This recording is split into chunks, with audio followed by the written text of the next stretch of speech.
We would be doing our daily processes, and then suddenly we had 20 communities, 50 communities, 60 communities we would have to onboard, create websites for, create collateral. So major projects happening. And it was like, how are we supposed to allocate this and get this out and move this?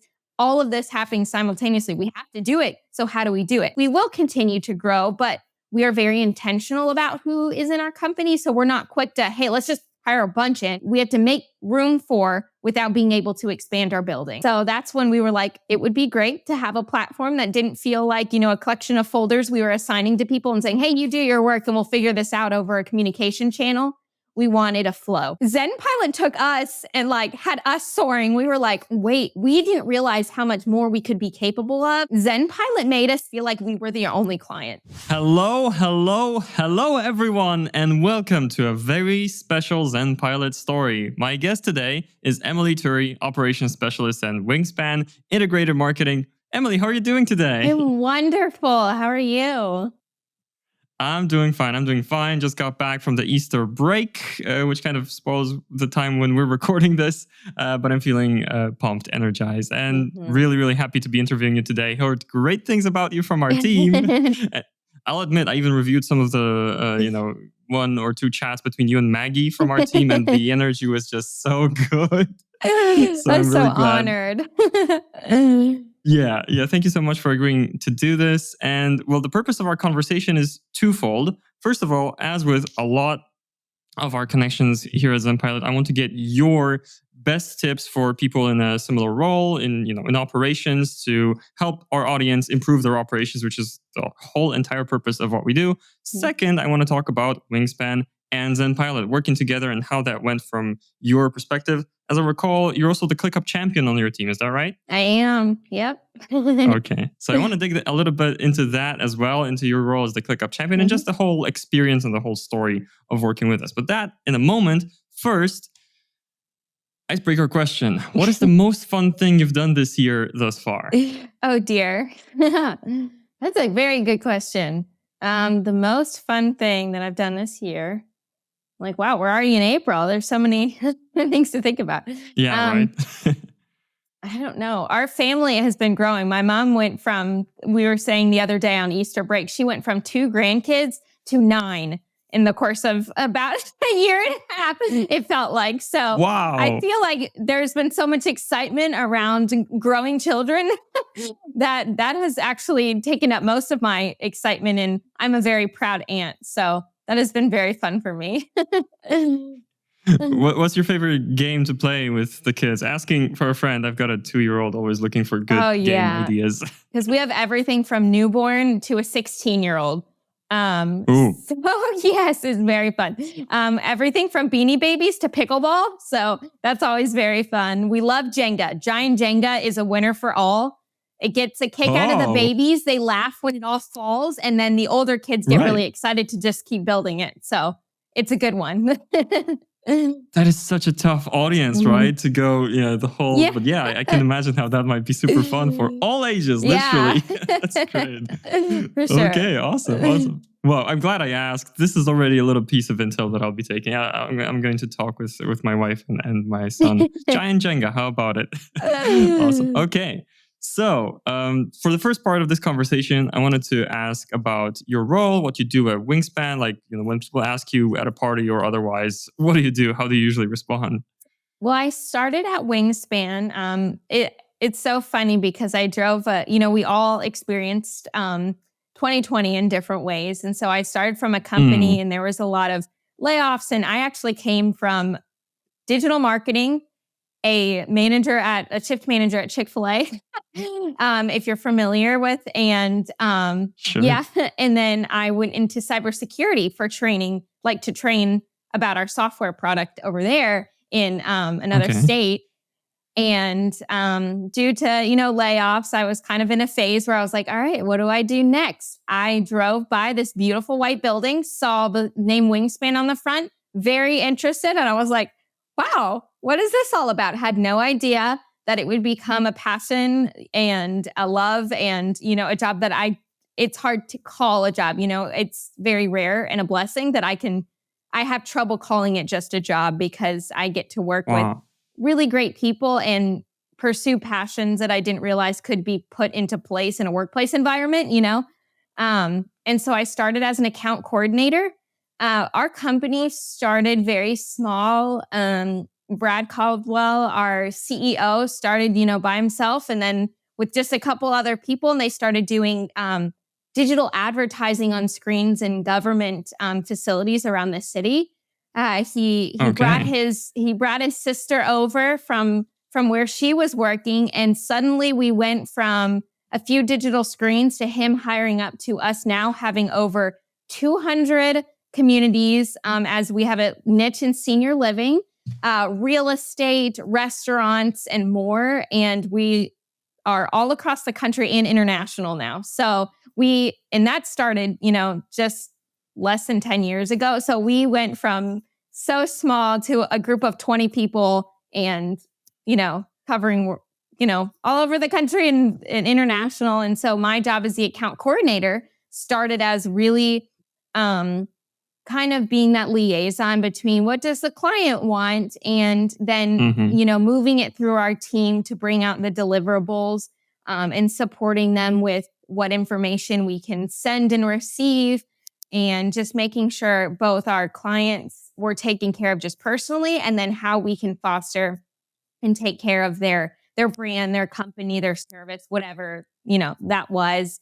And that includes what work we do for them. So whether that's creative deliverables, digital marketing, so advertising, their websites, building from the ground up and then maintaining them, all of that stuff. So I had a really good opportunity my first year and a half working in the account coordinator role. So I really got down into the weeds of who our clients are and then what our teams do, like every individual. That's the wonderful thing about working with a small group, is that I had the opportunity to get to know both the employee and the person, and then how their mind works when they're doing whatever whatever they're passionate and talented about. So that's how I started. And then we realized that as much as we wanted to say everything was working, smooth sailing and perfect, we realized we were growing faster than, our company size. Obviously, we went from, the small clientele to very quickly growing into, over 200, borderline 300 different clients for all intents and purposes. That's a lot of accounts. Oh, yeah. And so what we realized is we did a lot of things the same way or similar ways, but putting it into tangible processes where we could say, this is exactly what we do. And this is the way we do it either every time. And this is how we adjust if that's not working. That didn't really exist for us. So, and I was very lucky that I got to go through the ebbs and flows. I think it's a wonderful opportunity. I had to go through the ebbs and flows of the size of our company growing and then shrinking a little bit, people going their separate ways. And then, so I got to navigate having few and then having a lot on our team, it felt like, to work around. And my president presented the opportunity. She said, I would really like to see how you could work on the operations side of things.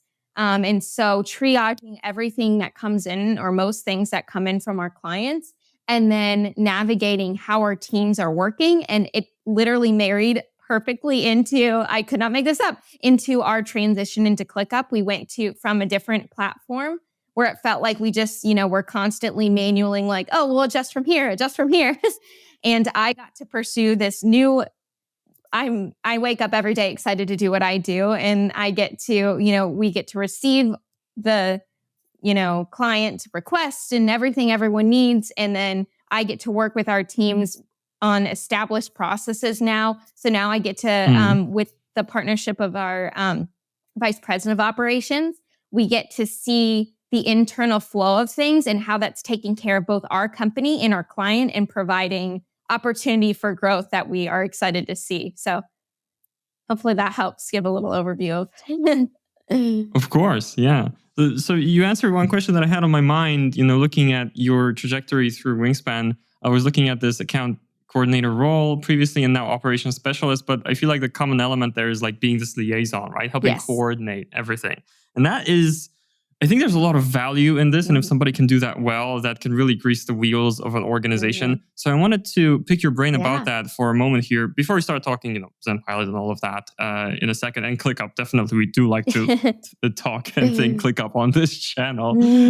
Tell me, for people in a similar role, operations specialist or in operations in general, or generally just, trying to be a great liaison and trying to make all of the elements connect in a logical way. What is your number one tip to succeed in operations in this kind of role?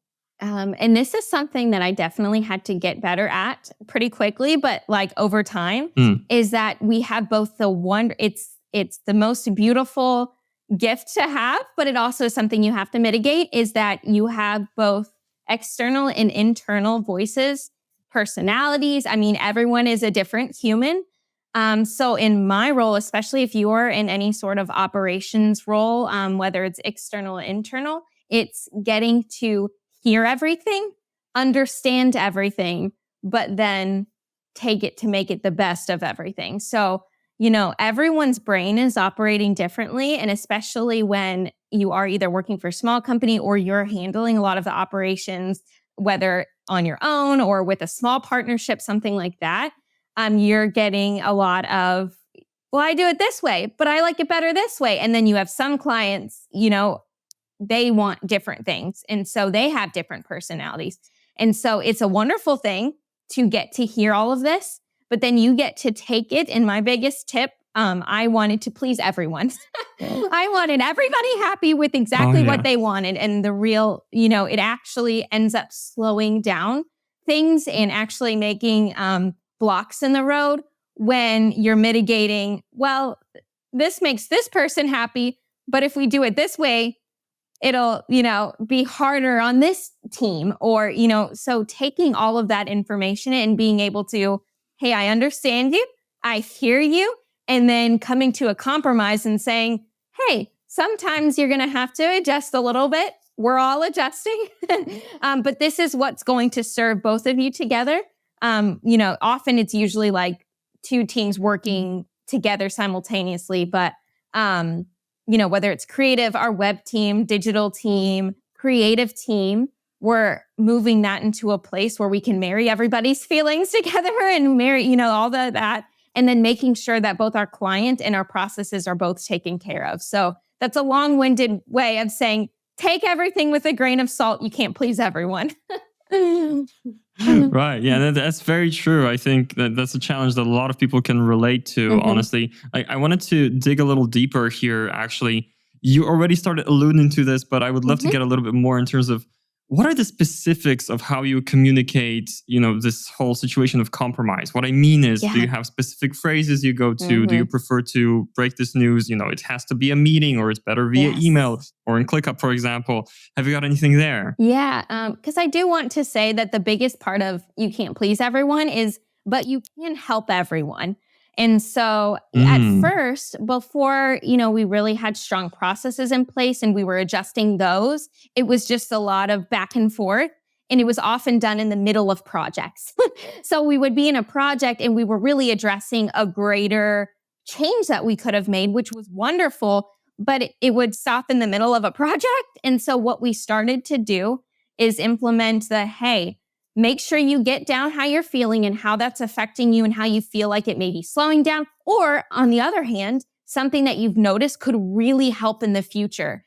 And so maybe you do note it during that time that we're processing and saying, hey, this reminded me of this. And that's fine. But then saying, all right, it's kind of the team collaborative version of take this offline. Like you can make a note of it. And then my opportunity being, the operations specialist and then working with our vice president of operations, we said, then bring it to us, give us your notes. And then we take the feedback and are able to hear it from other teams and saying, hey, how do you feel like this is working for you? And maybe they say, hey, this is working great. And saying, well, we think this is a way we could make it better. So I think the biggest difference for both our company's culture, our processes, and the way our clients are being taken care of is starting that offline approach. So saying, we want to hear it all. We want to hear how we can be better. Give us your notes, not in the middle of a project.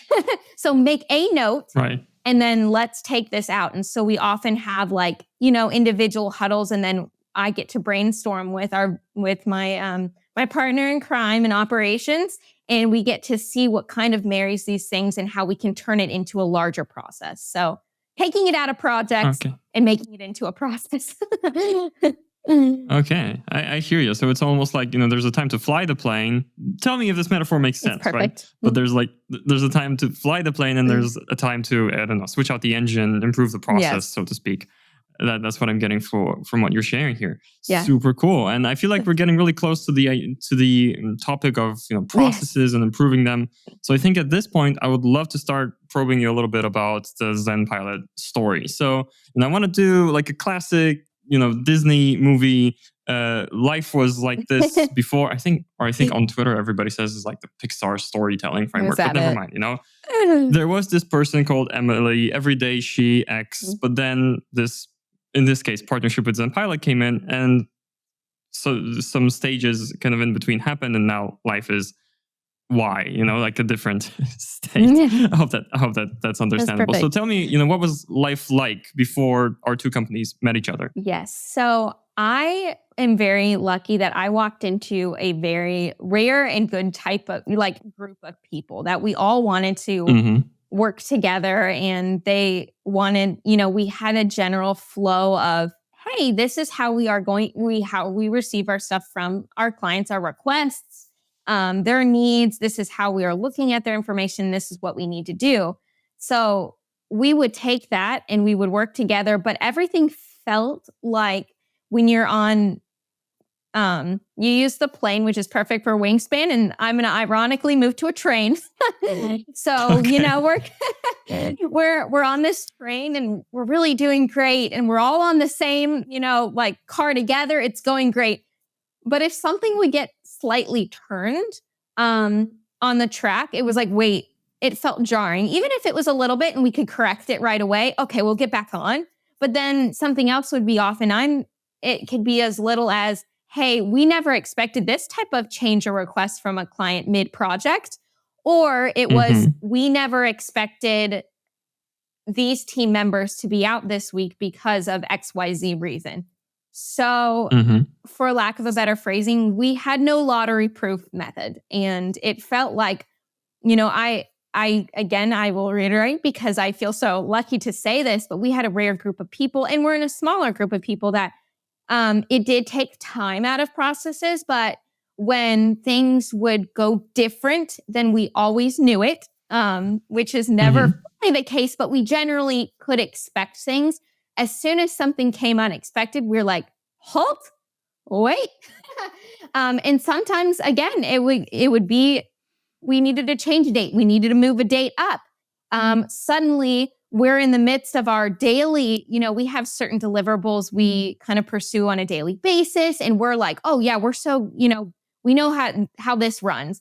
And then, a day would come up. It would be a Friday morning, and we call them fire alarm. We'd have fire drills, and we'd have things that would, and that's our fun way of saying something came unexpected. Are we ready for it? And usually we were ready for it as we were doing it, which means we probably wouldn't want to say, we were really ready for it, but we were getting ready for it while it was happening. And it could, again, it was something that happened that day and be off, or, and it would go away, and they would be like, okay, we handled that situation. It could be a technical thing or something else, but it was in the midst of other projects going on. So we were like, how do we, mitigate everything else that's going on when we have to handle this, especially being a small company with a large clientele.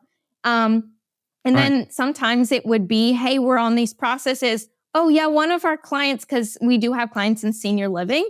So it would be, hey, actually, they want to start on work right now. And so we would be doing our daily processes. And then suddenly we had 20 communities, 50 communities or whatever, 60 communities we would have to onboard, create websites for, create collateral. So major projects happening. And it was like, how are we supposed to allocate this and get this out and move this?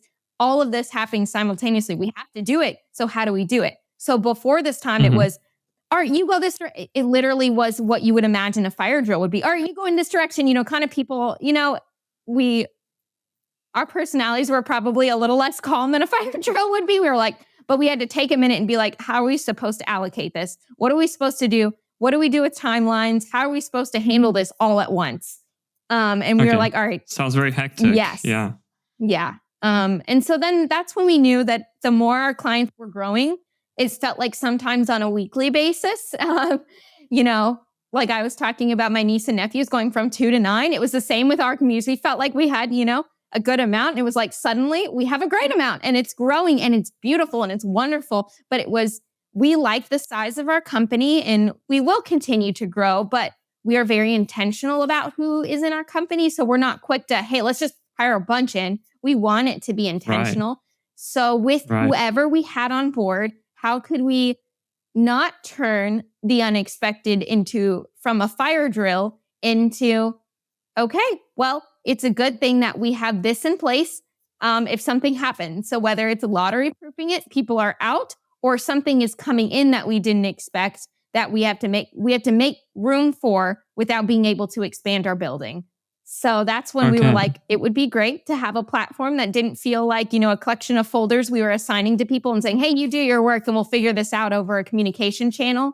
We wanted a flow. So the issue was having a system that would allow you to kind of adapt to these foreseen, unforeseen obstacles. And, there's a big influx of clients to be able to calmly respond to it, or to have like a proven way of, scaling or moving resources to accommodate for the basically the new business. Am I getting that right? Yeah. And being able to foresee, instead of, hey, we have a great accounts team, but it's a small group of team. And so they're the ones that are kind of taking the changes, taking new stuff, changing stuff, and delivering the message to our teams to adjust. So we didn't have a foreshadowing, bringing up, we didn't have the next step always in place. We only had what was in front of us. And in life, that's great. You have to handle whatever's in front of you. But when you are a marketing agency, you always have to be one step ahead. So our processes would slow down because we're like, what do we do next? All right, I'm going to get the next thing in place. It wasn't already ready that as soon as this person or this group or this part of the project is complete, this is where it moves to next. It was, we'll figure that out once it's ready to move. So there was no foreshadowing, preparation for the next thing. Hey, I'm ready for this next part of the project to come in. It was constantly in time that we were doing processes, not one step ahead. Mm-hmm. So tell me now how that connects, the challenges you were facing, how that connects to moving into ClickUp and to meeting our group of ClickUp nerds here at ZenPilot. I was doing all I could to not do the time old, don't use the word in the definition. I was trying not to use, what we didn't have that ClickUp has provided, and that we didn't know how much we needed. So what I love to say is you don't know there's a mess to clean up until you realize you're in a mess, until you see it. And so I was a little nervous about the transition, I'll be very honest, because we had, been using the same software for a long time. And I wouldn't call it a process platform. It was just a place we could kind of keep projects in place, in a place to access. So I was a little bit nervous about changing things up, but I was very, reassured by our team, and I knew that they wanted the result. So I knew it was going to be muddy at first, but I was like, the only way that we're going to, do better, be better is to find ourselves in the mess and clean it up. So when we were introduced to ClickUp, it was actually our director of our web team who was like, hey guys, I think I found something that was good for us. And I, coming from one of the companies I used to work for, we had used our previous platform so long that I was like, no, but I know how to do that. And so I had a little bit of resistance at first, and I was like, change things, what? But probably within, I kid you not, the first couple of weeks before we even connected with a team from ZenPilot for ClickUp, when I was just getting around in it, I was like, okay, there's something here. And being able to just see how the possibility, but that's all it was for me. It was like, I could see there being possibilities. But the minute I started creating my first template, I was like, oh, this is game changing. And when I tell you, this is how we went from this to this and what our company not only could take on, but felt like they could take on with ease was just insurmountable. Before we would be in the middle of, doing our daily work and say, hey, we have 12, 16 clients that we need to onboard in the next 2, 3, 4 weeks. And it would be like, all right, how are we going to do that? We just got through a project of onboarding over, a brand new website of over almost 50 communities and all of, and starting to, we're starting to work on their collateral. And I have not heard, my heart doesn't race a bit. It's like, all right, like we do not, it's so even keeled. And I could not have predicted this is what would come. And it's not because we're perfect. It's because we finally have there is always going to be a next step. There is a lottery-proof method to having templates. Templates have been a dream for me. Some people say I'm just great at organizing. I sometimes thought I was just neurotic, but I was like, wait, no, this is how it's coming into play. This is how it's working for me. Because I was able to work for a few months prior to our migration into ClickUp, creating templates that our team can just implement and say, hey, we know we can just start. And it was never, hold on, we have to plan every step so far ahead and then have all of that planned, something go different, go awry, or have something new come up and say, well, now what are we going to do? And so we didn't have date remapping. We didn't have, our accounts team was trying to get the information while implementing one thing at a time, one task at a time from our previous platform to suddenly being like, I have the journey in place and we can adjust as we go now. And so if we had the same clients and the same onboarding and the same projects this time last year, literally like almost to the month, I would have said, no, there's no way. Like we would love to, our team would love to, but we just can't. So that's kind of that. That's the difference that it makes, right? When you have Absolutely. templates and processes in place, there's just so much more intake of business that you can do. I love the feeling that you described, that feeling of, okay, a bunch of new work came in, but we're feeling pretty, pardon the pun, zen about it now. Yes, absolutely. Just put that in. I just saw that. Right. So I'm thinking, okay, so I'm seeing you kind of excited about ClickUp. You mentioned that's even before you meet our team, you're excited about templates and this whole potential. So now tell me about how you're feeling and kind of how it went when the ZenPilot team actually came into the picture. How did it go from your perspective? And also, you became the ClickUp champion in that time. That was exciting. Tell us a little bit more about that. Yeah. And that was this was such a wonderful opportunity because, our company gets really excited about doing more, but they say, burnout happens when you don't expect it. It just comes. And so my fear going into this was, okay, so we're going to try this process platform, hoping that people start feeling zen about what they're doing and not, oh my gosh, we can't handle another thing. But then implementing ClickUp whilst our company was still doing the work that they were doing. So I was nervous because I was like, am I just going to do this on my own? Because originally, our director of technology, our web director was, started kind of being our pinpoint person. And he was like, we have a 2-person web team. He was like, I got to do my work. And he was like, but Emily loves, and luckily I have been here since getting to know both our team and then seeing both the most messy of it. And then seeing also like kind of what works. And so although I don't have a perfect view, perfect bird's eye view, I did feel very excited and comfortable feeling like I could take every part of our team into what we need and then knowing I could adjust from there. So I had a fear going into it that I was going to be doing it on my own. And then our fearless team, Maggie and Nicole came in and they're still, it's hard to be like, they were just our coaches and now, Maggie's moved up, but they became like our true like friends. Like they were better than little what do they call it? Clippy and Microsoft Word way, way, way back when they were like the far beyond upgrade, like always there when you need and saying, hey, even if you don't think you need us, are you sure? And being like, oh, wait, yes, I do need you, because I wanted to feel like I could do it. And they were like, you don't have to do it on your own. That is something I've grown on too. Being in the operations specialist is, hey, guess what? Now you don't get to do it. You don't have to do it on your own. And so they were there. We had weekly meetings, which were, I would tell them, I don't know if I'm going to have much to talk on today other than what you're training us on. And suddenly they had to, Maggie was like, all right, our time. And so we'd have to schedule in time. But she was very, both of Nicole and Maggie, anytime that we had follow-ups, it was, hey, we're an email or an emergency Slack message away. And so I never at any time, I was like, wait, people are there for us. And like, not just kind of, it goes into the abyss of customer support, but I felt like there's that saying that says to one person, or to the world, you may be one person, but to one person, you may be the world.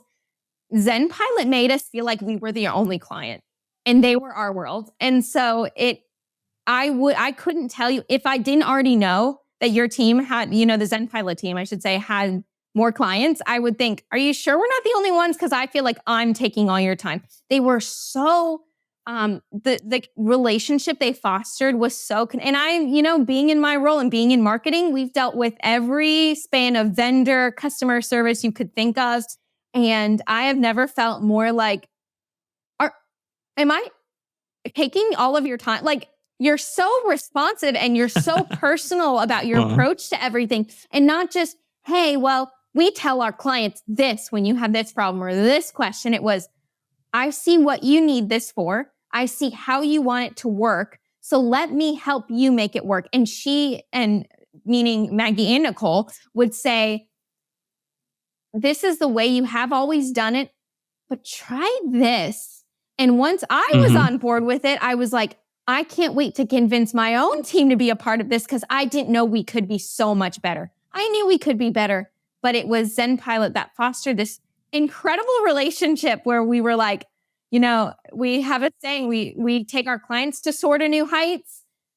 ZenPilot took us and like had us soaring. We were like, wait, we didn't realize how much more we could be capable of when we had a group of, these two ladies who were telling us like, hey, let's help make it work for you. Not just make the system work, not this is what we tell our clients. I mean, if anything, they were anecdotal stories about clients and, hey, this is how it worked and this is what it was able to work for them. And everything was personal and tailored to us and to what we needed. And even to me, they started to pick up on how I operate and how I was able to kind of receive information. I tend to like more. I tend to like the why. And hey, how is this going to work? Instead of just taking information, saying like, I guess so, whatever, or being resistant, I was open to them saying, I see this is the kind of work you're doing. And this is a way that I think ClickUp is going to be able to support you. And all along the way, it again, I can't express it enough or emphasize it enough that it really did feel like we must have been their only client. I mean, I feel always needy, but they were like, no. But I was like, oh, okay. And so that was extremely rare and wonderful to have them. That's amazing. That was so nice to hear. I'm grinning from ear to ear here, basically. I think a lot of people can see that. Thank you so much for saying that. So I'm mindful of like the time that we have for this conversation, etc. I did want to ask you about, like, you mentioned a lot of the help from Nicole and Maggie, and I'm sure they're going to watch this. I am going to totally relate what you just said. For the people, for the people who are maybe a little bit less familiar, or they want to kind of picture it a little bit better, could you share, just before we start wrapping up here, just one specific like example or like a hairy problem, maybe a feature that they helped you untangle, or some specific thing, so that people can have like a vision in their minds about that? Yes. I think for our company, the biggest difference, and it was inside, something the template process was huge. Saying, hey, let's take, and that, that takes adjusting to how, in that it's truly a template. So you do sometimes have to adjust to what your project actually needs. But inside of the template for the very first time, we had red light means go. And so that was something we had to adjust to, but people were excited to find. I suddenly had messages and they're like, where's my red light? Am I ready for it? So with ClickUp, there is, and I'm using ClickUp 3.0. I'm already so past 2.0 that I don't remember what it used to be, but whenever it was, old news. I'm like, that keeps getting better every day.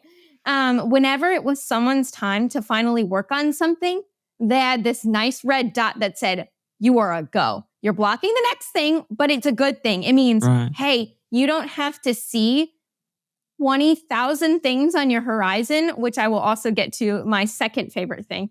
But you don't have to look at the next 20,000 things you have to do in the year or, in the next month. Because before, all our team would see, each individual would see the next month, 2 months, 3 months of work they were going to get into if all went well. And they never knew unless they got a ping that it was time for them to edit something or time for them to create something. And so it was constantly a waiting game and a constant game of, are you ready for me? Is this ready? Do I have the information yet? Now, our accounts team doesn't even have to trigger our team to start to I'm going to use our creative team as a very specific example. They were constantly in the waiting game of, I can't start on this because I don't have enough information. And our, poor accounts team is trying to do their best to get that from the client, but saying, I know, I'm trying. And so it was a constant check-in every day throughout the day. Are you ready for me? And then when they finally were, it felt like, all right, we need to get this done fast. And so everyone would be in the middle of doing something and their attention would be, oh no, I have this, thing that I have to attend to right now because they messaged me. They sent me a DM that this needs changing, Suddenly, it was, and this goes into how we've created views and dashboards to filter out things that are not ready. So things that are in waiting, meaning it's not ready for them yet. So they each, and I help work with all of them to have dashboards and views that say, hey, these are the things for today and this week that are ready for you now. So no one is, occasionally we'll have a message and say, hey, do you feel like we'll get this information soon so I can make sure that I'm continuing to prioritize? But for the most part, people are saying, hey, it says it's not ready for me, so I can keep working on the things that are ready for me. No one is, rarely interrupted in the middle of a project because they have what they need to do for the week. They don't have what they're likely going to do for the next month glooming at them in the face. They have a view that says, hey, today, this is all you got. And then suddenly if something comes up that's ready for them, it pops up on their dashboard, it pops up on their view and say, hey, ready for you to work. And there is just that Zen comes into play again where people feel comfortable knowing that things are ready for them when they are ready for them. So having templates, connected and having, all of those pieces and someone working in ClickUp soon will see, or if you are working in it now, we'll see that if you have all of your little pieces literally connected, you have all of your dependencies, I was looking for that word, on, hey, this can't start until this happens, was game changing. And suddenly there was also a Zen in our culture because it wasn't people shouting, hey, we need this, we need this, we need this all the time. Or, hey, I'm waiting on this, I'm waiting on this, I'm waiting on this. And I'm like, God, you almost were like, where are my earbuds? Like, I don't know, I can't filter out what's actually needed right now. And so, or they would be like, hey, I finally got this edit. And I'm like, when is it due? And they're like, well, 3 months from now, but they just gave me this now. And I'm like, but it's not the priority. But they're like, but I have it now. And saying, wait, hold on. And so having those dependencies and having that foresight into what's coming, game changing. And people could finally say, hey, I only have to work on things that are ready for me. Novel idea. We just didn't realize that simple idea was missing this whole time. That is, I mean, wow. You described, like everything, both the kind of the state of Zen that we want to lead people to, as well as the kind of the state of very slight, chaos that we try to help solve. That was so awesome. And I know what you mean about dependencies, about red light means go, because there's two icons, right? There's the yellow icon, which means something is blocked by something else. You can't start on it. That's the stuff you filter out because you don't need to be thinking about it right now. When you have the red icons, which is you are blocking somebody else, but you are not blocked. You can start on this. You can unblock somebody else. Go on that. So yes, perfectly clear. But if somebody listening to this is not clear on the ClickUp nomenclature, then I just wanted to clear that up. Please. You mentioned that you have got a second favorite thing. Have we got time to cover that before we wrap up? Yeah, no, that was just going into dashboards and views, because people were finally, and this goes into time tracking too. Previously, we were not taking into account how much time we would be spending on clients, both on a daily basis and then just over the month. So, the reality is we're a business, so we're charging people for our services. And so we would be charging the clients the same thing. And then we weren't time tracking, to be very honest. Our people, our teams, myself included, were not actually tracking time per client. And so we were not seeing, and when our CEO, our president, our chief growth officer, vice president, they were doing the work to foster the communication and grow our business, they weren't able to see, and we weren't able to see, oh my goodness, this is how much time we're spending on this client, this community, this project. And we have certain clients that are on a monthly retainer, and then some that are on an hourly retainer, or by project are an hourly retainer. So suddenly it was so easy to hit a little timer on the top of our screen and say, all right, this is the task it's going to apply to, and then start your work on it, stop the timer, and you don't have to think about it again. And suddenly we went from, well, we spend a regular amount of time. Oh my goodness, we didn't realize we went up 300% in the work we were doing from them. Something like that, and at first it was hard to get used to, as it felt like, oh, this is another thing we have to do. We have all this during the day. How are we supposed to keep up with our time? And for us, being me and the vice president of operations, we're like, this has very little to do with your time in and out of the office or time in and out of remote work, being online, but more to give you credit for this is the very least hours that we're at least spending on this client, this project on a daily basis. And when they saw, are like, oh, our time, and the time wasn't even just for our clients. What about those times that were spent on the back end doing research to better services for our clients? What about that time spent to find, this vendor that is going to work well for printing for this client and to help our company? And so once we started taking account and making it very easy, and if you are not in ClickUp yet, there's literally a timer on the top right of your screen right there, and it's got a little play button on it. And whether you are, manually entering something in on the back end of, like after the fact, or my favorite thing is the timer. I literally can be like, I'm working on this, and we have multiple personalities, multiple attentions, where our minds are always looking at a bunch of things at once. But it also allowed us to say, instead of working on 6 things at once to the best, to a 70%, how about I put my timer on, and while that timer's on, it means I'm working on this one thing. So whether it's 5 minutes or 20 minutes or an hour on something, I'm setting that timer to, I'm devoting that time to this one thing. So we had very focused time. Yeah. And then, there was 2 wins. One, you could focus your time by setting a timer. And then we were also seeing, and our clients were seeing, how many hours we're putting in to serve them to the best of our ability, and with all of the, care and purpose, and intention we have in the world. But we were finally able to see just how that was being distributed across our portfolio of clients. That's awesome. Awesome. Yeah. With timers, that's funny. I wrote about them more than once in our ZenPilot newsletter, First Class Operations. ZenPilot.com under resources. You'll find it, watchers and listeners, if you're interested in that. And it really is like that. Whereas, if you actually devote 100% of your attention to something, it's like a laser beam, right? So much more effective. Awesome. I have got one final question to you, and then I want you to share with our watchers and listeners kind of where they can follow you, follow Wingspan, etc. But the one final question, and you can make your answer short or long here, is what would be one piece of advice that you would have for somebody who's considering working with ZenPilot? What would you say to them? Be patient with yourself, and then know that you are going to have to live in the mess to see it clean up, and you will see it, and I said that earlier, but it was hard at first because I wanted to see it cleaned up before I saw the mess. But the reality is you don't know what you need until you're in. And the more that I got frustrated, the more I realized I needed ClickUp.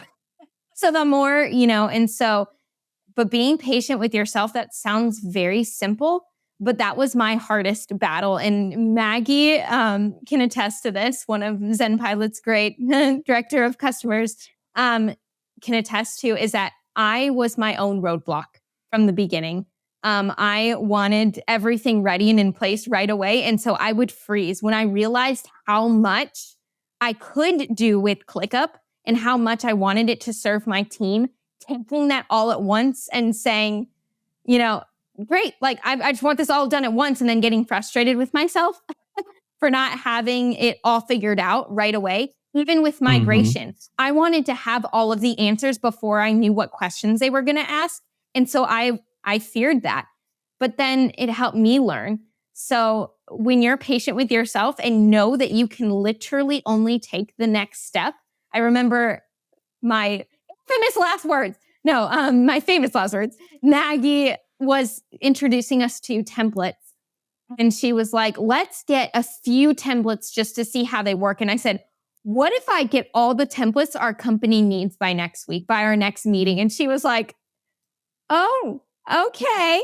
And she knew, but she wanted me to see that hey, you got to take the intention with every little thing. And so I was able to say, okay, Emily, you can only do the next thing. And so whether that means one template at a time, whether it means, taking one process at a time, whatever it was, be patient with yourself and only know you can take the next step at a time when you are onboarding, when you are in it, when you are learning.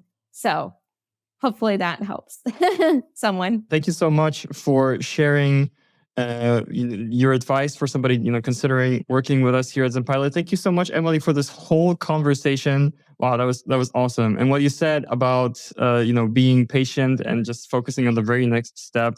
I love it when these kinds of conversations veer away from operations and project management into something you might hear from a life coach. And I really needed to hear that today. So thank you personally.